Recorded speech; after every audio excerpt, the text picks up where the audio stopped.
नमस्कार, आप देख रहे हैं न्यूज 24 फर्स्ट एक्सप्रेस और मैं हूं आपके साथ मानवी ठाकुर। राष्ट्रवादी कांग्रेस शरदचंद्र पवार कच्छ के जिला अध्यक्ष अतुल गड़ायार पवार ने आगामी देसाईगंज नगर परिषद चुनाव को लेकर तीखी प्रतिक्रिया व्यक्त की है।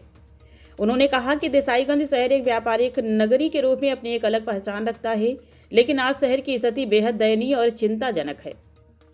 युवाओं के रोजगार की कमी, स्वच्छता व्यवस्था की लचर स्थिति, आरोग्य सुविधाओं की अनुपलब्धता, वरिष्ठ नागरिकों के लिए आवश्यक व्यवस्थाओं की उपेक्षा, जी हां, जैसे मुद्दों को गंभीरता से उठाया। उन्होंने आरोप लगाया कि शहर के विकास से जुड़े कई महत्वपूर्ण कार्य वर्षों से अधूरे हैं, परंतु प्रशासन और सत्ताधारी पक्ष ने इन समस्याओं पर ध्यान देने के बजाय उन्हें नजरअंदाज किया है। बीजेपी के 10 साल के कार्यकाल पर निशाना साधते हुए पवार ने कहा कि देसाईगंज को जितनी निधि प्राप्त होती है, उतनी राशि शहर के विकास और मूलभूत सुविधाओं के लिए खर्च नहीं की जाती। जनता को केवल आश्वासनों पर टिका कर रखा गया है, लेकिन धरातल पर वास्तविक विकास दिखाई नहीं देता। उन्होंने यह भी कहा कि अब समय आ गया है कि देसाईगंज की जनता मूलभूत सुविधाओं, स्वच्छता और सर्वांगीण विकास को प्राथमिकता देने वाले नेतृत्व को चुने। इस चुनाव में हमारे 8 नगर सेवक अलग अलग प्रभाग से चुनाव मैदान में हैं। इनको शहर की जनता अपना प्रतिनिधि देती है, तो हम ये कार्य पूरे करेंगे और अपना विश्वास शहर की जनता में बढ़ाएंगे। नगर परिषद देसाईगंज वडसाचे निवडणूक सध्या सुरू आहे। राष्ट्रवादी शरदचंद्र पवार गट आपले काही उमेदवार व शिवसेना उद्धव ठाकरे गट यांचे नगर अध्यक्ष करिता हा देसाईगंजच्या इलेक्शन लढत आहे व ह्या इलेक्शनच्या माध्यमातून आपल्या ज्या देसाईगंजची जे शहरची जे जनता आहे त्यांची जे स्थानिक जे परिस्थिती आहे ते आपण बघून त्याच्यावर काय निवारण समोर करता येईल। इथे वर्षाला देसाईगंजला आम्ही इथे आलो। इथे शरदचंद्र पवार राष्ट्रवादी काँग्रेस आणि उद्धव ठाकरे साहेब शिवसेना यांची आघाडी झाली। आघाडीमध्ये आमची बैठक झाली, यापूर्वी सुद्धा बैठकी झाल्या। इथे जसं वडसा देसाईगंजला आल्याच्या नंतर आम्हाला एक गोष्ट पाहायला मिळाली की राज्यात, केंद्रात, शहरात सर्वत्र ही भारतीय जनता पार्टीची सत्ता आणि सत्ता असताना सुद्धा दवाखान्यामध्ये डॉक्टर्स नाही, सोनोग्राफीची व्यवस्था नाही, जिकडे तिकडे नाल्यात तुंबलेले आहे, स्वच्छता बिलकुल नाही। एकीकडे करोडोचा फंड नगर परिषदेमध्ये येत आहे, पण तो फंड जात तरी कुठे आहे हा प्रश्न निर्माण झालेला आहे। आता दुसरीकडे गेलं तर जे काही शहराच्या समस्या आहेत त्या कुठल्याही प्रकारच्या समस्या सोडवताना भारतीय जनता पार्टीच्या सरकारच्या माध्यमातून कुठेही दिसत नाही। कारण एकीकडे पालकमंत्री सन्माननीय मुख्यमंत्री आहेत, तर दुसरीकडे ते सोडवू शकत नाही समस्या म्हणून सहपालकमंत्री म्हणून शिवसेना उद्धवराव ठाकरे साहेबांचे नेते आहेत, शिंदे गटांचे नेते आहेत आणि दोन पालकमंत्री आणि सहपालकमंत्री इथं असताना वडसा हा गडचिरोली जिल्ह्यातला एक मोठा शहर आहे आणि या शहरामध्ये जर सुविधा नसेल तर जिल्ह्याची परिस्थिती तर त्याच्यापेक्षा कितीतरी वाईट आहे। बेरोजगार लोक बिचारे टीन टप्परवरती इथे उभे आहेत, त्यांना कुठे गाळे नाही, इथे एक साधं पार्क नाही, इथं वयोवृद्ध लोक आहेत, फिरायला जायला त्यांना काहीही सोय इथे उपलब्ध नाही।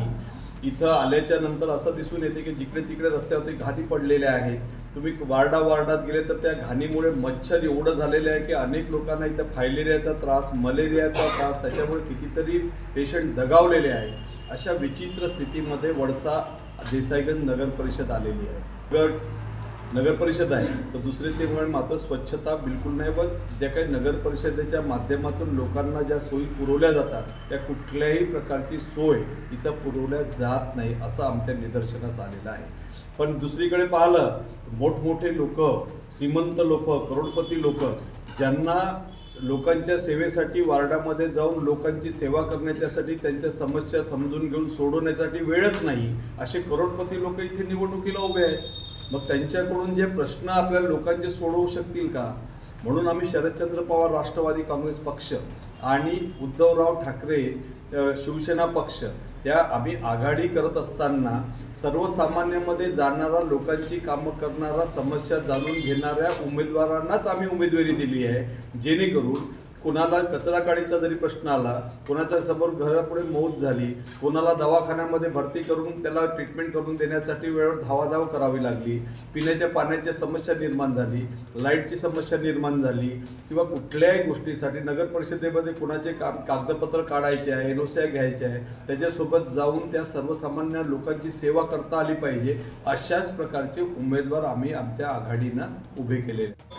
बाकीच्या तर सुविधा झाल्याच पाहिजे, पण सर्वसामान्य आज हाफ तिकीटचा प्रश्न पडतो, जे वयोवृद्ध लोक आहेत त्यांना सुद्धा त्यांचे फॉर्म सेतू केंद्रावर किंवा ऑफिसमध्ये जाऊन भरून द्यावं लागतं, त्यांना सुद्धा पेन्शन आहे।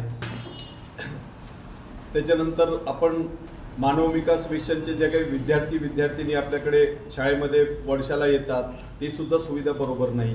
केव्हा बस पंक्चर होऊन ॲक्सिडेंट होऊन राहिले, तर कुठे चालता बसचा टप्पर उडून जाऊन राहिला आहे, तिकडे पालकमंत्री आणि सहपालकमंत्र्यांचं लक्ष नाही। त्या दुसरीकडे गेल्याच्या नंतर इथे मात्र करोडो रुपयाचे मेळावे, 300-500 रुपयांच्या रोज्या, दुसऱ्या साड्यांचे वाटप, याच्यासाठी मात्र करोडो रुपये येत आहे। मग ह्या नाल्या साफ करण्यासाठी पैसे का येत नाहीत? या ज्या विद्यार्थ्यांच्या सोयीसाठी बसेसची निर्मिती का होत नाही, त्यांना मदत का मिळत नाही? तर दुसरीकडे वयोवृद्ध लोक आहेत, नागपूरला जाण्या येण्यासाठी, दवाखान्यामध्ये जाण्या येण्यासाठी त्यांना सोय का उपलब्ध होत नाही? हा प्रश्न प्रामुख्याने लोकांपुढे आलेला आहे। आता तिकडे गेल्याच्या नंतर सांगते की आम्ही इतके करोड रुपये निवडणुकीला खर्च करणार आहोत, दुसरा उमेदवार त्याचा पक्ष म्हणते का आम्ही 5-6 करोड खर्च करणारा उमेदवार पाहिलेला आहोत, तो तिसरा पक्ष म्हणते की बाबा त्यांनी आतापासूनच साड्या आणि पैसे रोजा देऊन लोकांना जमा करणं चालू करून टाकलेलं आहे। मग ही लोक जनतेची नगर परिषदेमध्ये निवडून आल्याच्या नंतर लोकांची सेवा करण्यासाठी येत आहेत की तिथून जो काही नगर परिषदेमध्ये खूप मोठा फंड येतो आहे, त्या फंडचा गैरवापर करून स्वतःचे पुंज्या जमा करण्याच्यासाठी येत आहे? हा प्रश्न मोठ्या प्रमाणात चर्चेला जात आहे। माझ्यापुढे सुद्धा अनेक लोकांनी हे विचारलं की बा असं कसं होऊ शकतं? तर आम्ही ही निवडणूक लढत असताना सर्वसामान्य लोकांच्यासाठी लढणार, लोकांमध्ये जाणार आणि ज्या काही इतक्या 15 वर्षापासून ज्यांची राजवट या वर्षा नगर परिषदेवरती आहे, त्यांनी किती घरकुलांच्या बिलासाठी किती लोकांना त्रास दिलेला आहे, आपण नाल्या साफसफाईसाठी किती लोकांना त्रास दिलेला आहे, अतिक्रमणाच्या नावाखाली किती लोकांना त्रास देऊन गरीब लोकांना काढलं व श्रीमंत लोकांचे घरं मात्र बांधून दिलेले आहेत। ह्या संपूर्ण गोष्टी आता या समोर या निवडणुकीच्या निमित्ताने समोर येणार आहे आणि सर्वसामान्य लोकांना गरिबांना न्याय देण्याच्यासाठी म्हणून आमची आघाडी झालेली असून आम्ही या आघाडीच्या माध्यमातून आणि शहराचं अध्यक्ष आणि आमचे संपूर्ण राष्ट्रवादी काँग्रेस शरदचंद्र पवारचे सदस्य आणि शहराचा संपूर्ण विकास करण्यासाठी आम्ही